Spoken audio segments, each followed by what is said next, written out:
मैं हिमाचल प्रदेश की जनता को ये सचेत करना चाहता हूँ कि ये जो राजनीतिक लोग हैं, जो सत्ताधारी लोग हैं, वो हिमाचल प्रदेश की जनता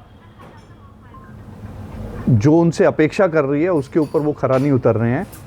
और जितने भी मुद्दे हैं हिमाचल प्रदेश के अंदर, चाहे आप किसी भी मुद्दे के ऊपर बात कर लीजिए, 28 तारीख को धर्मशाला में विधानसभा के अंदर जो है पेंशनर जो हैं वो अपना धरना प्रदर्शन करने वाले हैं। अपनी बात को बुलंद करने के लिए पूरे हिमाचल प्रदेश के पेंशनर जो हैं वो धर्मशाला में आ रहे हैं।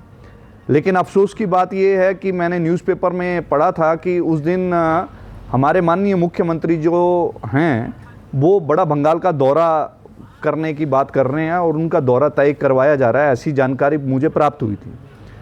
तो एक तरफ जनता जो है वो विधानसभा में मुख्यमंत्री से मिलने आ रही है, उनको पूछने आ रही है कि हमारी समस्याओं का जो समाधान निकाला जाना था वो क्या हुआ, कैसे आप करने वाले हैं।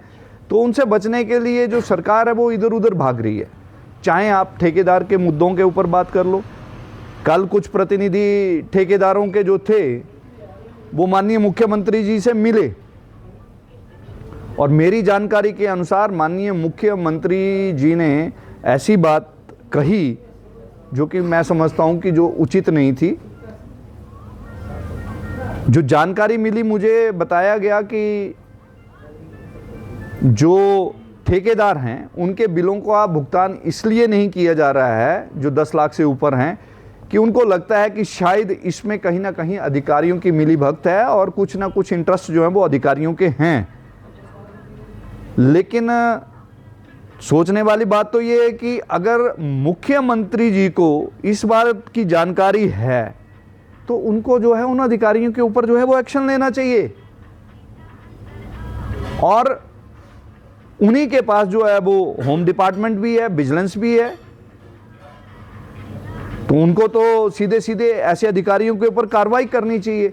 जबकि वो पूरे के पूरे जो ठेकेदार हैं उनकी पेमेंटों को होल्ड करके बैठे हैं और इससे जो है वो पूरे के पूरे जो कॉन्ट्रैक्टर हैं वो बड़े परेशान हैं। उनके बच्चों की फीसें देने के लाले पड़ गए हैं। कई लोगों की जो है, मैं कल भी मुझे एक ठेकेदार मिले, उनकी जो लिमिट बनी थी वो भी ओवर हो गई है। अब उसके ऊपर भी वो पे नहीं कर पा रहे हैं, पेमेंटें उनकी पेंडिंग पड़ी हुई हैं। प्रभावित कब्जाधारी लोग हैं, उनके विषय में अभी तक भी सरकार की तरफ से कोई भी ऐसी बात नहीं आई। सरकार ने कभी भी अभी तक लोगों को ये नहीं बताया कि भाई सरकार इस संदर्भ में क्या सोच रही है, क्या करना चाहती है और किस प्रकार से करना चाहती है। नहीं करना चाहती तो बोलो भाई हम नहीं करना चाहते हैं, उसमें कोई दिक्कत वाली बात थोड़ा ना है। अगर आप नहीं करना चाहते तो आप बोलिए। एक तरफ हाई कोर्ट बोल रहा है कि जो फॉरेस्ट लैंड पे लोग बैठे हैं 5 तारीख तक जो है वो एफिडेविट आप अधिकारी फाइल करिए, आपका जो जवाब है वो संतोषजनक नहीं है, सेटिस्फैक्ट्री नहीं है, तो आप इस संदर्भ में क्या कार्रवाई कर रहे हैं, रिमूवल कर रहे हैं, कैसे कर रहे हैं, क्या वो एक तरफ कोर्ट ये पूछ रहा है। दूसरी तरफ सरकार के वही लोग जो हैं वो बोल रहे हैं कि भैया आप फॉरेस्ट लैंड के ऊपर जो है अपने अपनी फाइलें मूव करो। मतलब आप जनता को गुमराह कर रहे हैं कि जनता का मदद कर रहे हैं, क्या करने जा रहे हैं। मुझे लगता है कि सरकार को ये पता नहीं है कि वो करने क्या जा रही है और हो क्या रहा है। जबकि हकीकत ये है कि वो लोग अवैध कब्जादारी नहीं है, वो प्रभावित लोग हैं। और 21 तारीख को मैं पहला लाइव करूंगा धर्मशाला से अवैध कब्जाधारियों को लेकर कि जो प्रभावित कब्जादारी हैं मेरी नज़र में, जिनको ये लोग अवैध कब्जादारी गिनते हैं, तो उसका लाइव जो है वो मैं धर्मशाला से करूंगा।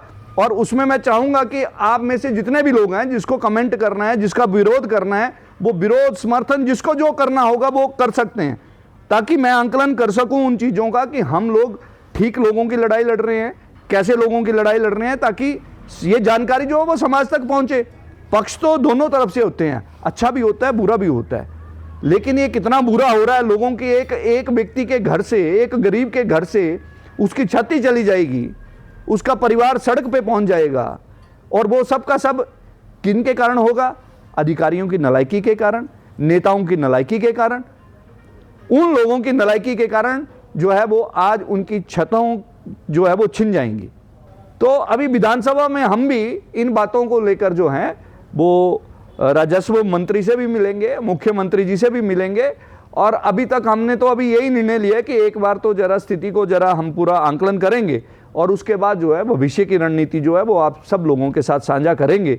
लेकिन हमें अभी भी उम्मीद है कि अभी तक सरकार आएगी, सरकार इस विषय के ऊपर सोच रही होगी, नेता प्रतिपक्ष भी सोच रहे होंगे, गंभीर चर्चा होगी और हमें पूर्ण विश्वास है कि सरकार जनता के हक में जो है वो जरूर एक अच्छा निर्णय लेगी।